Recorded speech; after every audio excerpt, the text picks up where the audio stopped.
גם בעצם גם בעצם... אתה מדבר עכשיו? לא, כאילו מדבר. גם בעצם הלחץ האבולוציוני שייווצר חייב לגרום בסוף, אם אני מאמין בתיאוריה הזאת של לחץ דרוויניסטי משנה את המינים בכדור הארץ, אז מה קרה פה? היה פה לחץ דרוויניסטי של מי שחכם יותר שורד. החכם שורד, האינטליגנט שורד, האינטליגנציה מאוד חשובה הרי. אנחנו במרמת אינטליגנציה 150, לא יודע, בעולם הכי טוב, איינשטיין, 180, בגלל לזה, ביבי. עכשיו בא לך פה אינטליגנציה שעושה 600. נו. זה רק שורד, האבולוציה פה גורמת לזה, אז היא תשרוד, ואז... אני רוצה לשאול את הדוקטור שאלה. אבל אולי הוא לא עובד לפי המבנה של האבולוציה שאתה מכיר, שאנחנו מכירים. אולי באה ישות חדשה, שהיא עובדת אחרת והיא לא עובדת על בסיס דרווין, אלא אין לה את הרביעה בגלל שהיא מלאכותית, והיא בנויה מלא צורה אורגנית שכל היצורים פה בכדור הארץ. יכול להיות שתיקח את זה למקום אחר שאנחנו עוד לא מכירים. חד משמעית. עכשיו, לטענה כזאת שאתה מעלה, אתה צריך לגבות אותה בתיאוריה מדעית. אוקיי, אז לא זה, אז מה כן? אז תציב את ההיפותזה. אז תציב היפותזה למשהו שאתה חושב שיכול להיות.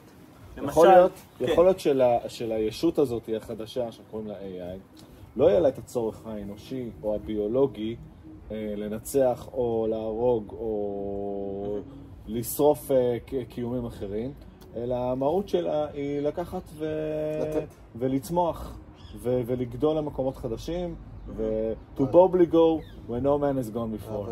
אבל זה בסוף אתה מגיע חזרה לאותה נקודה, מי קובע הכל? בסוף זה כסף.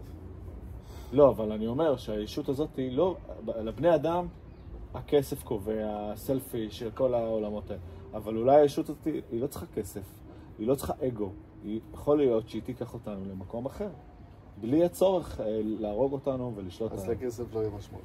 לא. לא, כסף לא יהיה לו משמעות. לא יהיה לו משמעות. ממש מהר, אילן. דרך אגב, אני מדבר פה על סצנריו טוב. אילן, כסף זה דבר חדש. באבולוציה זה כסף, זה כלום זמן. זה לא, סחר זה לא דבר חדש. סחר זה 2000 שנה. כמה יש לך? תכלס בכסף, לא, נגיד לפני זה. לא, בסדר. העברת פה ושם ברזלים, עוד כאלה, זה, החלפת זה. בוא, אני נותן לך את החיטה שלי, אתה נותן לי את האבוקדו שלך. זה היה הסחר. לא היה את הכסף, לא המדפיסים. כמה מטבעות של הזה היה? היית משתמש. יכול להיות שבני אדם נקרא. כסף בעידן הזה עכשיו של האינטליגנציה הזאת, ישתנה לגמרי. עבודה תהיה כמו לגדל את החיטה שלך בשדה. אתה לא מגדל כבר, נכון? אילן, אני לא יודע, בפעם האחרונה שבדקתי, אתה לא מגדל חיטה אצלך בבית. אתה הולך ומביא.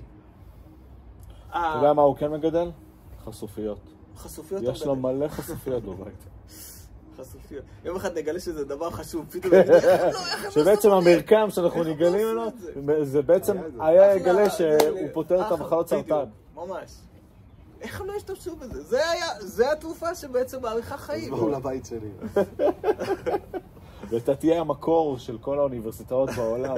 זאת להבין מה גורם לחשופיות להגיע אליך. אבל האינטליגנציה, אני חושב אני מאוד מאמין בסרטים שמראים את העולם, נגיד כמו במסע בין כוכבים. זה מדהים כמה שהם דייקו ממש בהמון המון דברים. כן, אבל מול זה יש לך את הטרמינטור. שאני מאוד מאמין, כאילו, מפתיע שזה סרט כאילו הוליוודי כזה. הוא לא סותר אבל את זה. במסע בין כוכבים גם יש טרמינטור, הוא גם סוג של נלחמים אחד נגד השני, וזה יש לך את הכוחות האלה, את הכוחות האלה. כן, אבל פה אנחנו עדיין בכדור הארץ. כדור הארץ, אוטוטו אנחנו יוצאים ממנו. אוטוטו זה ברמה של עוד 30 שנה עד 50 שנה, נושאת מטוסים שלוקחת 5,000 נחתים. אני נותן לזה 50 שנה, שהדבר הגדול הזה יוצא החוצה ושט לו בגלקסיה. 50 שנה. מה זה בגלקסיה? הוצאתי אותו מהאטמוספירה. למה אני בונה חללית למה הם משקיעים בכל החלליות האלה להעביר ציוד בזה? מפתחים את היכולת, בסוף אתה יכול להרים גם דבר גדול. בוא נרים את כל הדבר הזה. אם אני שולט באנרגיה, ואין לי מגבלה של אנרגיה, יש לי אנרגיה מהשמש. זה אילון מאסק. זה יהיה השולט שלך.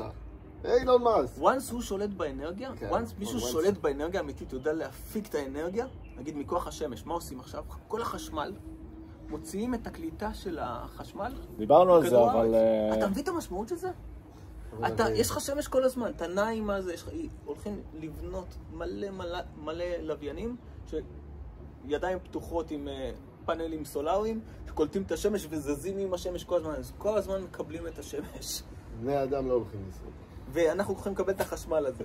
רגע, זה כדי להניע את האינטליגנציה הזאת, כי האינטליגנציה הזאת, מה היא אוכלת? היא לא אוכלת אורז אבל האינטליגנציה הזאת תמצא דרכים הרבה יותר מדהימים וחדשנים מאשר מה שאנחנו יכולים. נכון, כמו ממן, כמו זה, לפרק, להשתמש בו, להפוך אותו. יכול להיות שאנחנו מכירים רק 5% מהאנרגיה שאפשר לייצר בכדור הארץ. ואז השאלה תהיה, איך בסוף אתה עושה שאט דאון למערכת כזאת? אתה לא יכול, אי אפשר. כבר היום אתה לא יכול לעשות שאט דאון. איזה שאלת? הולך תוריד את השאט לדבר הזה. אין לך שאט דאון. הפנטזיה של השאט דאון נגמרה מזמן. אז אני שואל אתכם. כן. יהיה לכם עולם של אילון מאסק. אילון מאסקים, דרך אגב, אני חושב שהוא ייעלם, כמו שאנחנו נעלם, בסוף מה שהוא מקים יהיה גדול וחזק יותר. זה חזק מאוד. אבל שוב, אנחנו מדברים על חזק, חלש. זו התפיסה שלנו, כיצור אורגני. למה אתה חושב שזה הולך להשתנות? כן. זה תמיד היה, זה ב-day one. אבל מה שקורה עכשיו, הוא לא עובד לפי החוקים שאנחנו התפתחנו מתא אחד עד למצב הזה. מה שקורה עכשיו זה משהו אחר. זה משהו שעובד אחרת. first time, אנחנו לא היצור הכי חכם בארץ, בכדור הארץ. כן. בפעם הראשונה יש יצור אחר, אינטליגנט אחר. זה שהוא אליאן, זה שהוא ארטיפישיאל. מה זה משנה? זה לא הומו ספיאנס, זה ארטיפישיאל ספיאנס. זה משנה. עוד מעט ייתנו לו שם בזה, בפיצול של העץ, שמהאדם מתפתח לך בשביל שהאדם יצליח לשרוד, אז בשלבים הראשונים הוא היה צריך לטרוף, הוא היה צריך לשרוד, להמציא את האש, הוא היה צריך להקים צבאות נגד קבוצה אחת, קבוצה 2.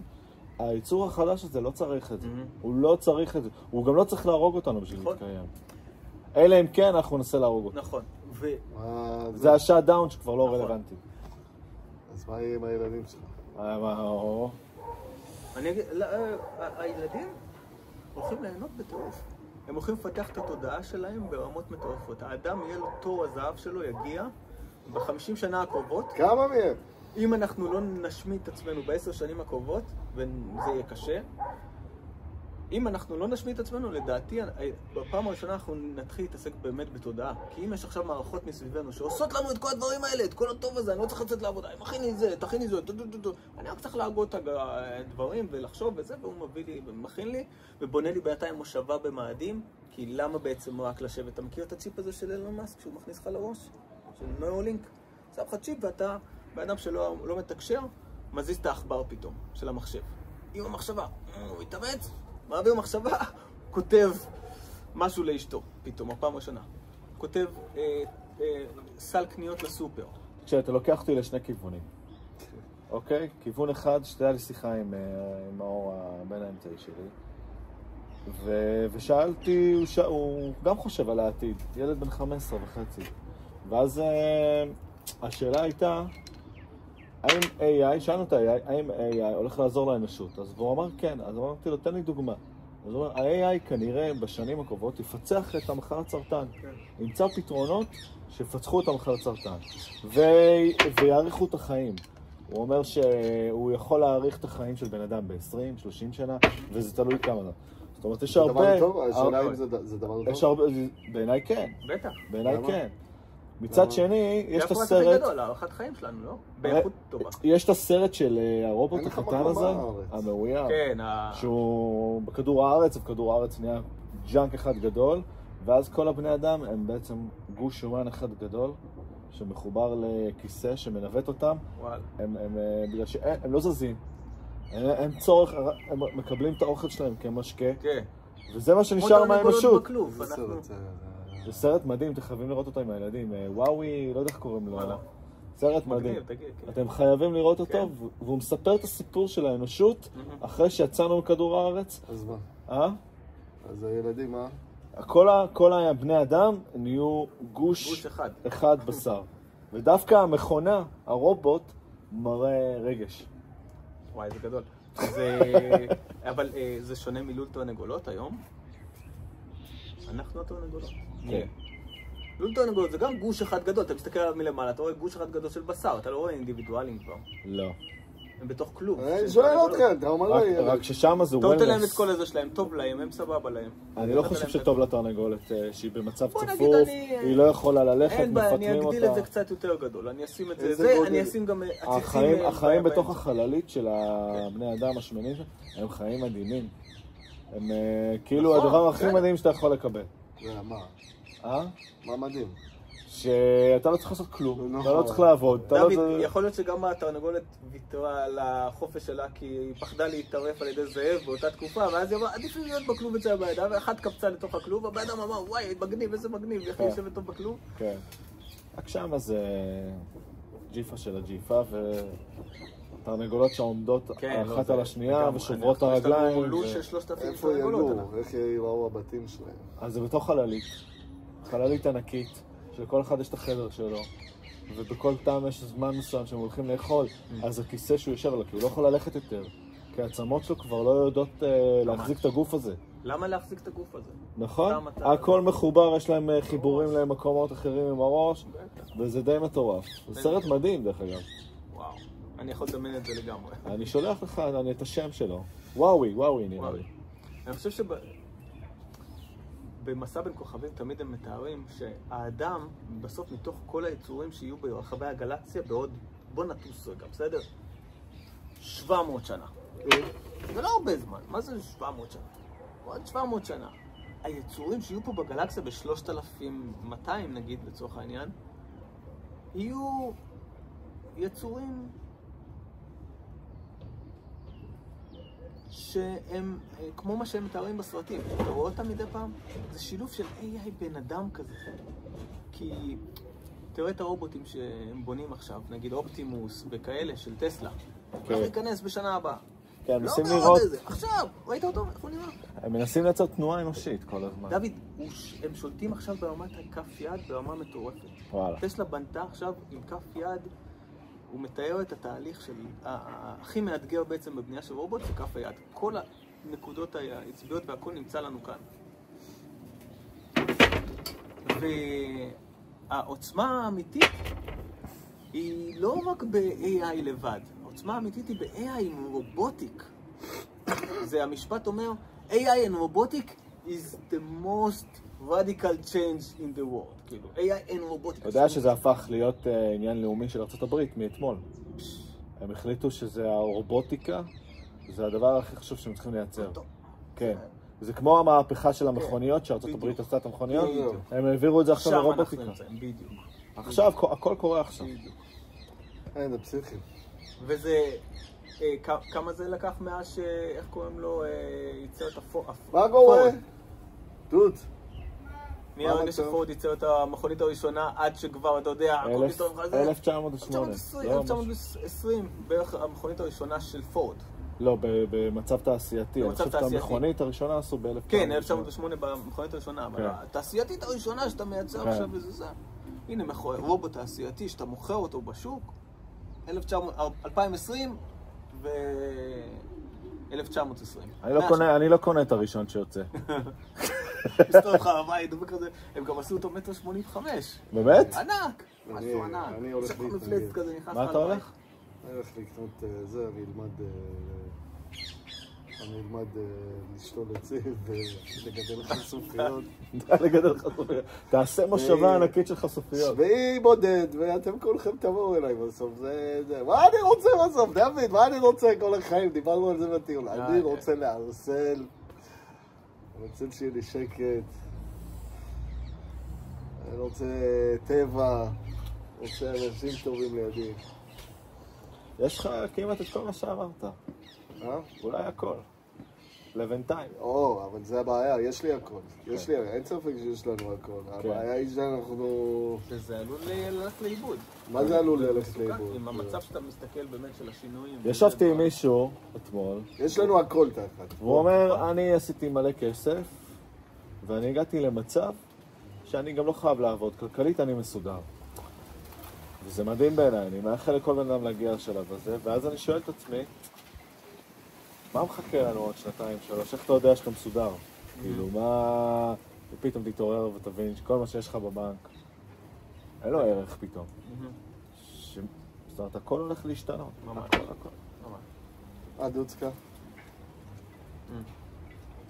אבל למי שיש כסף, יש לו יתרון זה. כן. כאילו, אני חושב שבית מאוד חשוב היום, וואלה. בתקופה שאנחנו נמצאים. נראה לי. כי כאילו אדמה, פרופרטי, שהוא שלך, שיש לך את המקום שלך בזה, איפשהו זה יתפוס משמעות יותר גדולה. לא יודע למה, סתם אינטואיציה, אולי זה לא נכון. סתם בא להלחיץ אותי. סתם בא להלחיץ? כן, כי אני חושב שבסוף אם הערך של הכל ירד, גם הערך של בית ירד. ואז איך אתה קונה בית? איך אתה... מי החליט שהקובייה הקטנה הזאת היא שלך? לא, אבל זה מזכיר כאילו, אתה יודע, את הסוג של הקורונה. הקורונה היא הייתה לכולם, אנשים עד לקורונה, אתה יודע, עולם מאוד ככה, זה פתאום מתכווץ מאוד. הקורונה זה ניסוי חברתי, אנחנו מסתכלים על זה אחרת. דוד בקונספירציה. אני מבחינתי... יאללה, גמור אותם בגבוק, גילי. ביום